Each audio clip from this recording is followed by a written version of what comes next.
Hello. അപ്പോൾ കുറേ ദിവസമായി ഞാൻ വീഡിയോ ഒക്കെ ഇട്ടിട്ട്, കുറേ എന്ന് പറഞ്ഞാൽ 2 മാസം 1 മാസമൊക്കെ അടുത്ത് വീഡിയോ ഷോർട്സ് ഒക്കെ എടുക്കലുണ്ട്. എന്നാലും വീഡിയോയിൽ കുറവായിരുന്നു. അപ്പോൾ എന്താ അതിന് കാരണം എന്ന് ചോദിച്ചാൽ, ഞാൻ നാട്ടിലില്ല, വീട്ടിലില്ല, കൂട്ടിലില്ല, എവിടെയും ഇല്ല. ഞാൻ ഇപ്പം നിലവിലുള്ളത് പുറത്താണ്. പുറത്തെന്ന് പറയുമ്പോൾ കേരളത്തിന് പുറത്തെന്ന് പറയുമ്പോൾ ബാംഗ്ലൂരായിട്ട് വരും. അപ്പോൾ ചെറിയൊരു ജോലിയുടെ കാര്യമൊക്കെ ആയിട്ട് ഞാൻ വന്നാണ്. അപ്പോൾ എനിക്ക് വീഡിയോ ഇടാനൊന്നും സമയമില്ലാത്തതുകൊണ്ട് ഞാൻ വീഡിയോ ഇല്ല. അപ്പോൾ അതുകൊണ്ട് തന്നെ ആരും എന്നെ മറന്നിട്ടില്ല എന്ന് ഞാൻ പ്രതീക്ഷിക്കുന്നു. ഞാൻ ഇവിടെ തന്നെ ഉണ്ട്, എവിടെയും പോയിട്ടൊന്നുമില്ല. അപ്പം ഇങ്ങനെ കുറച്ച് തിരക്കൊക്കെ ആയതുകൊണ്ട് എനിക്ക് ടൈം ഉണ്ടായില്ല. അതുകൊണ്ട് എന്തൊക്കെയുണ്ട് വിശേഷം? അങ്ങനെ ഇപ്പം ഈ വർഷമൊക്കെ തീരാൻ പോവാണ്.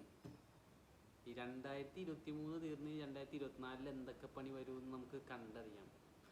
അപ്പോൾ ഞാൻ പറയാൻ വന്ന വേറെ ഒന്നല്ല, ഇത്രേ ഉള്ളൂ. കാരണം ഞാൻ എവിടെയും പോയിട്ടില്ല, ഞാൻ ഇവിടെ തന്നെ ഉണ്ടെന്ന് പറയാൻ വേണ്ടി വന്നാണ്. പിന്നെ മുടിയൊക്കെ വളർന്നു കേട്ടോ. മുടിയൊക്കെ അത്യാവശ്യം വളർന്നുണ്ട്. ആദ്യം മുട്ടയല്ലേ ഇരുന്നത്. പിന്നെ അത് കൂടാണ്ട് 2024 നമുക്ക് കുറച്ച് കാലം ചെയ്തെടുക്കാണ്ട് വീട്ടിലെ തറപണിയൊക്കെ അവിടെ പണിത് തുടങ്ങിയിട്ടുണ്ട്. അപ്പോൾ ഇനിയിപ്പോൾ അത് തീർക്കണം. അതൊരു പണിയാണ്, ഫസ്റ്റത്തെ കടമയാണ്, അത് ചെയ്ത് തീർക്കണം. പിന്നെ വേറെ എന്ന് പറയാൻ പാകത്തിന് പിന്നെ അതിൻ്റെ പുറകെ കൂടെ വരുന്നൊക്കെ വന്നോളും. എന്നാലും മെയിനായിട്ട് ചെയ്യാനുള്ള പണി വീടിൻ്റെ തറപണിയാണ്. അപ്പോൾ എല്ലാവർക്കും ഹാപ്പി ക്രിസ്മസ്. ഞാൻ പറയാൻ വിട്ടുമായിരുന്നു അന്ന്. അപ്പോൾ പിന്നെ ഇനി വന്നത് ഹാപ്പി ന്യൂ ഇയർ.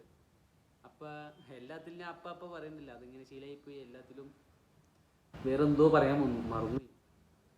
അതായത് ഇവിടെ കുറേ കാര്യങ്ങൾ കാണാനും ഇതൊക്കെ ഉണ്ട്, വീഡിയോ ഇടാനും ഉള്ള കാര്യങ്ങൾ കണ്ടൻറ്റൊക്കെ ഇഷ്ടം പോലെ ഉണ്ട്. പക്ഷെ എന്താണെന്ന് വെച്ച് കഴിഞ്ഞാൽ എനിക്ക് ടൈം കിട്ടില്ല.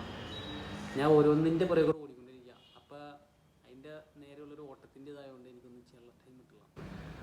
പിന്നെന്താ പറയാൻ പോകുന്നത്, എനിക്ക് സത്യം പറയാൻ ചിരി വരാ ഇതിങ്ങനെ ചെയ്തിട്ട്. കാരണം എന്ന് വെച്ച് കഴിഞ്ഞാൽ കുറേ ദിവസമായി വീഡിയോ ഇട്ടു. അപ്പോൾ ഇനിയിപ്പോൾ കുറേ ദിവസങ്ങൾക്ക് ശേഷം എന്നെ കാണുമ്പോൾ എന്തായിരിക്കും എൻ്റെ അവസ്ഥ എന്ന് എനിക്കറിയാം.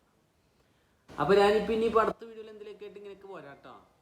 നല്ല നല്ല കണ ഇപ്പം ഞാൻ നിലവിൽ ഇതൊക്കെ പറഞ്ഞ് ഇങ്ങനെ ഓരോ കാര്യം ഭ്രാന്ത് പിടിപ്പിക്കാം. അപ്പോൾ അടുത്ത നല്ല നല്ല കണ്ടൻറ്റായിട്ട് ഞാൻ എന്തായാലും വരും. അതുവരേക്കും bye bye, tata, okay, see U.